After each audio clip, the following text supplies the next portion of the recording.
In today's video, some garage sale kitchen knives get some desperately needed care. Stay tuned.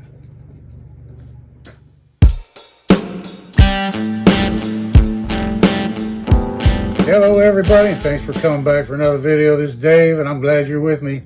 Out here in the shop, tinkering around today, working on these kitchen knives I picked up this past weekend. It's garage sales. And I got a few of them done, and I have a couple more to work on. Some of these I've had for a while, but I'll show you first the ones that I got done. Here's a picture of this one here beforehand. And this is the Harrington Cutlery Company Dexter.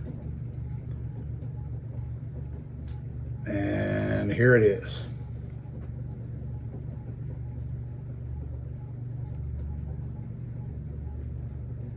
We'll zoom in right there on the maker's mark. Yeah, she cleaned up pretty nice. I put some red dye on the handle and gave it a coat of clear lacquer.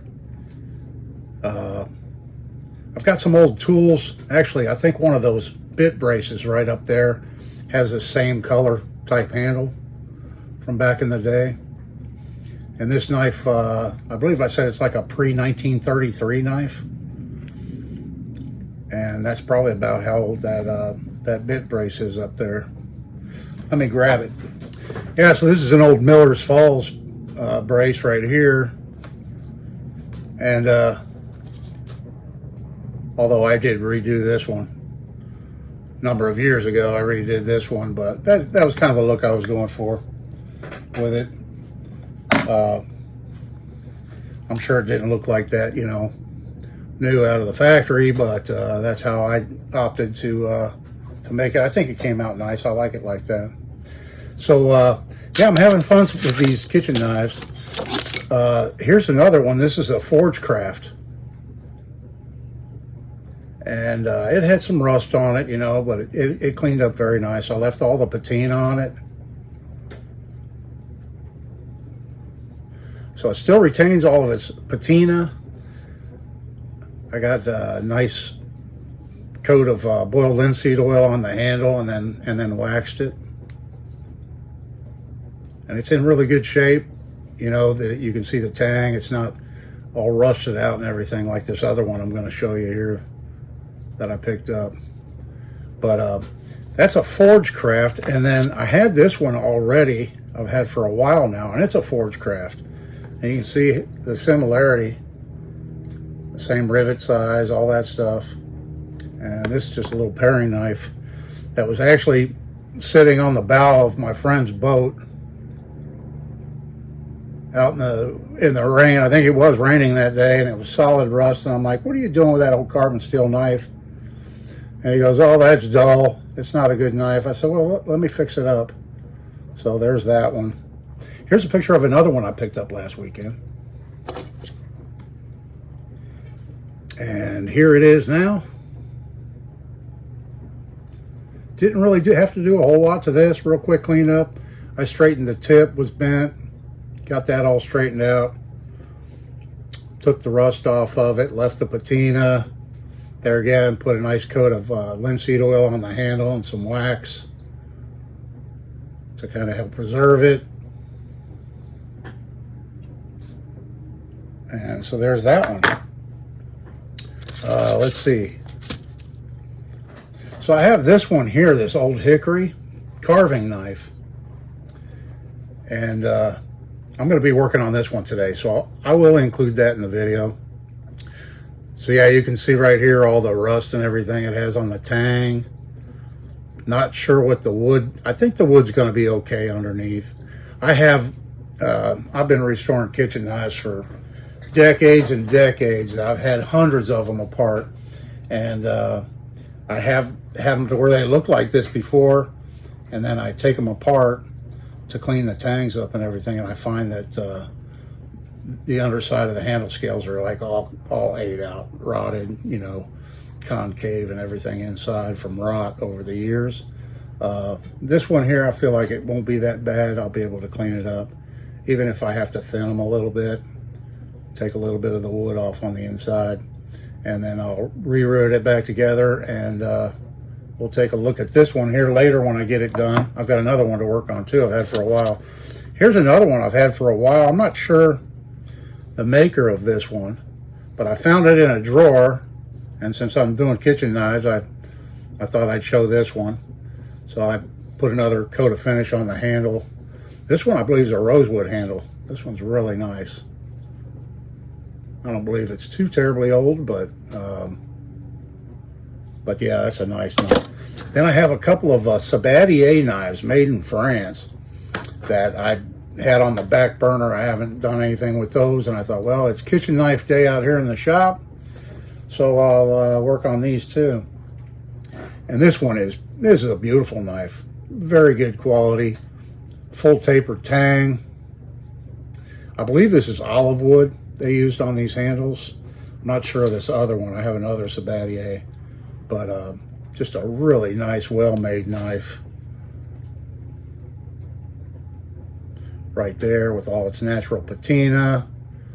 Did a little bit of handle cleanup on it. Has the integral bolster. And then here's another one I have. This is also a Sabatier. You can read the maker's mark in the handle a little bit better on this one. And this one had a crack, I believe, when I got it.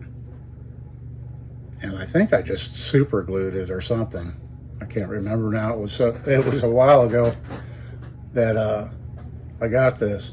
And it's just been laying around. I haven't really done anything to the edge or anything. It's been somebody put it on a grinder or whatever to sharpen it.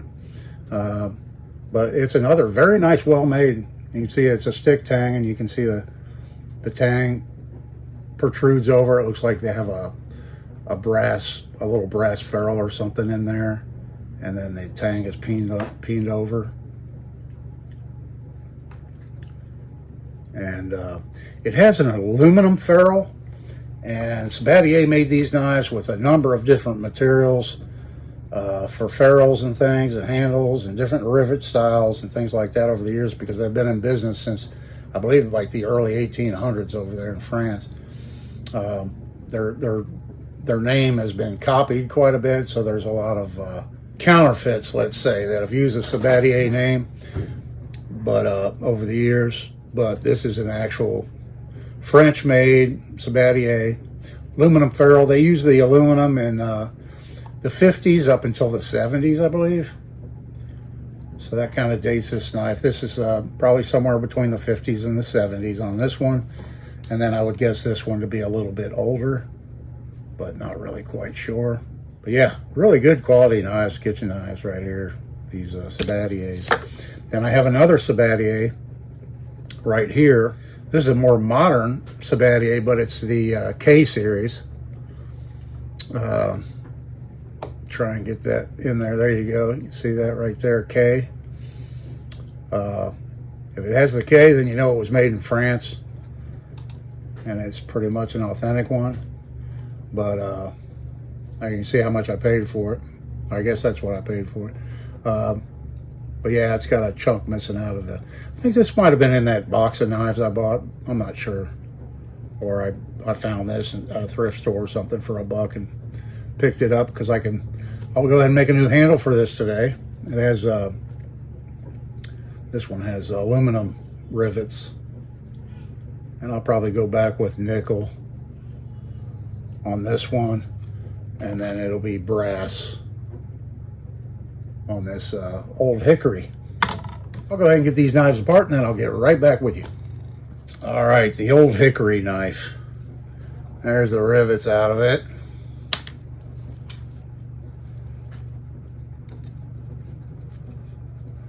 Let's take a look. That's what she looks like underneath. On that side. This side. And that's typical of what you'll see. The wood's in really good shape. It doesn't look like it, but I can't take my thumbnail and make any real serious impressions with it. So it doesn't have a real bad case of rot like I see a lot of them do. So these will clean up really nice. This tang should clean up very fine. And then we'll get this one cleaned up and back together. The other one, I haven't fully taken it apart yet. I just took it on my bandsaw and I just sliced it right there.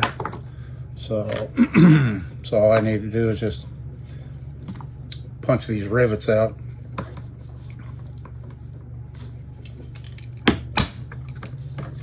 There's 1, 2, and there's 3.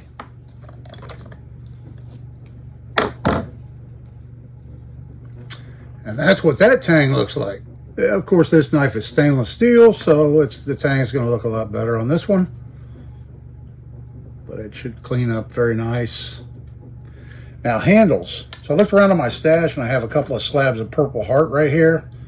And so I think I'm going to use these on this handle. And that'll be a custom Sabatier knife, because I don't think they ever used Purple Heart on their knife handles. Okay, and we're back on this day of kitchen knives. Here is the old hickory. And it has a little bit of pitting in here, but it's just not too bad at all. And it cleaned up very nice. I went ahead and cleaned up the whole blade, saved the patina, just got the rust it had on it off. And I took a picture when I was cleaning this tang up to show you guys, and here it is. And that right there is a perfect example of why I always epoxy my handles on, especially on kitchen knives. I've talked about this before. On fixed blade knives with wooden handles, even with composite handles, I epoxy them on just to prevent water intrusion. Even on a stainless steel blade such as this one, you've got a little bit of minor pitting right here. Now this is covered up by the handle scale, so it doesn't matter, but that's where water seeped up under and it sat there and started corroding the metal, you know. So that picture right there is a perfect example of why I always epoxy my handle scales on. I do not epoxy them on to hold the handles on. And sorry if I'm sounding a little sarcastic here, but I had a run-in with a viewer in the past, and you know. But anyway, so the epoxy does not hold the handles on. The rivets do that job. The epoxy prevents water intrusion from rusting out the tangs, like you saw in that picture, and it prevents that. So, that being said, okay, and now moving on to the Sabatier knife. Here it is all cleaned up. This is stainless steel, made in France. Yeah, this is going to be a nice little knife right here. I don't know if I call this a paring knife or a boning knife. Probably a boning knife, a small boning knife. But would be great for a lot of kitchen tasks. I'll probably get some use out of this one right here. So this one had these black plastic handles, solid plastic. The other one was chipped off. This one was getting ready to do the same. It's cracked right there. And it was held on with aluminum rivets. I don't use aluminum rivets, so I'm going to go back with nickel silver rivets. And my handle shape is going to be a little bit different from these. Although I kind of like the shape of that, but if I was to replicate this out of wood, this little piece right here would not last long at all. And even epoxied on, it would chip off. So I'm going with this shape right here. And once we get them attached and sanded and put a finish on them and everything, I think it's going to look pretty good. So let me go ahead and do that, and I'll be right back. Kitchen knives, kitchen knives. So I got the old hickory back together. She came out really nice. Check that out. All that crusty tang, rust, and everything it had in it, all gone.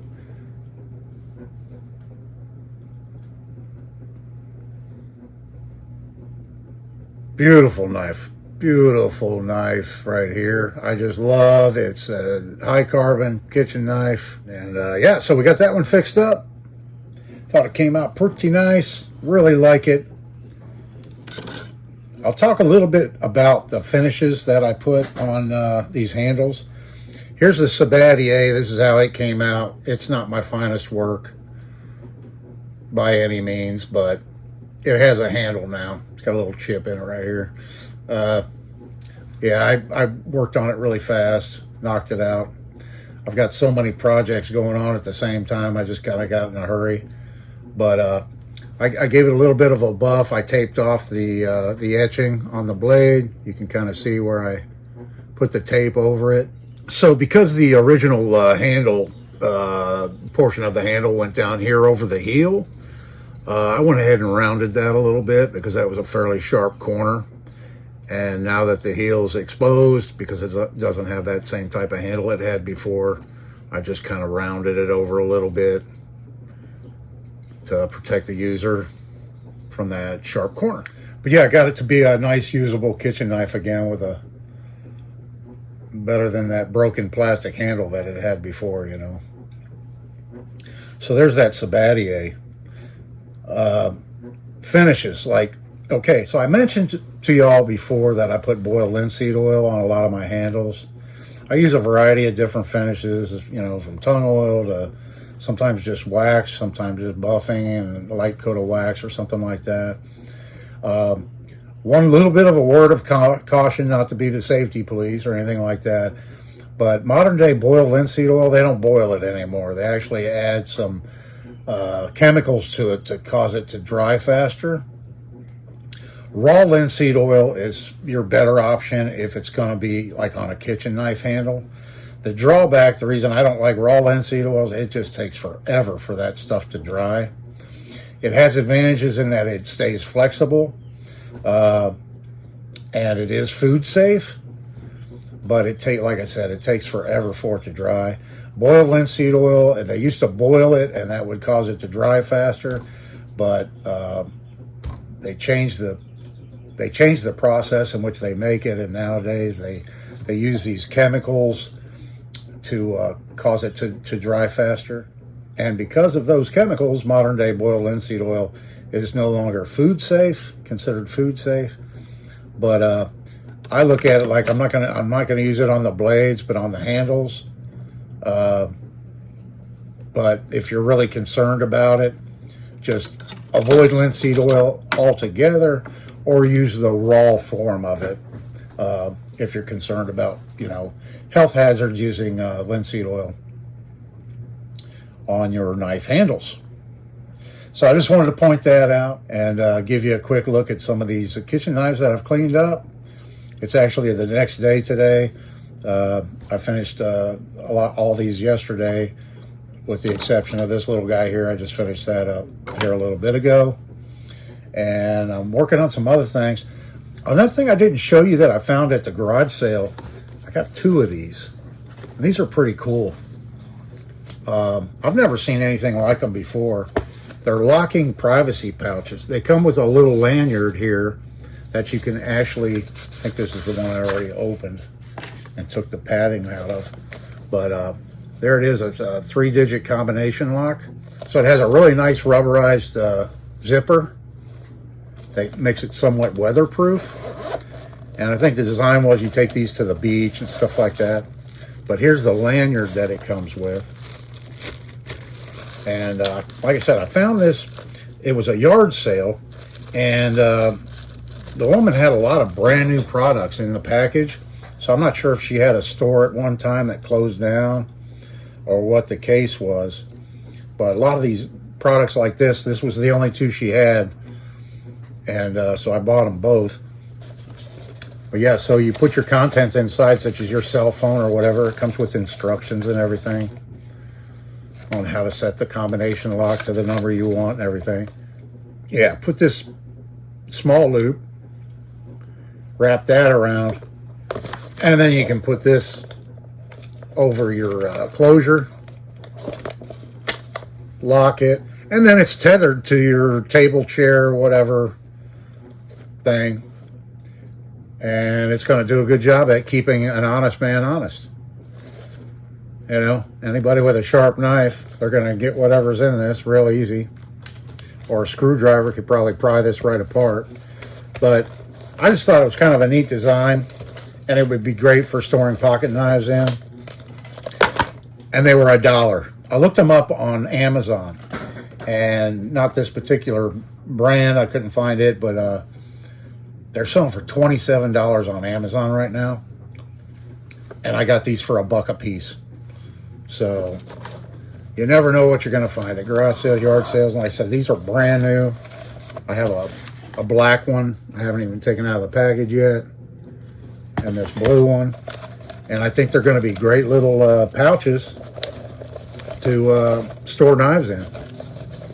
So anyway, I just wanted to show you these real quick. I didn't mention that in the past video, but that was another great garage sale find, you know. So I hope you enjoyed today's video on fixing up these old kitchen knives and everything. Let me know if you have a favorite down there, what your favorite kitchen knife is. Love hearing from you. Love getting comments from y'all. Really appreciate you watching my videos. If you're not subscribed already, please consider subscribing to my channel. I really do appreciate it. I hope everybody's having a great day. This is Dave. See you in the next one.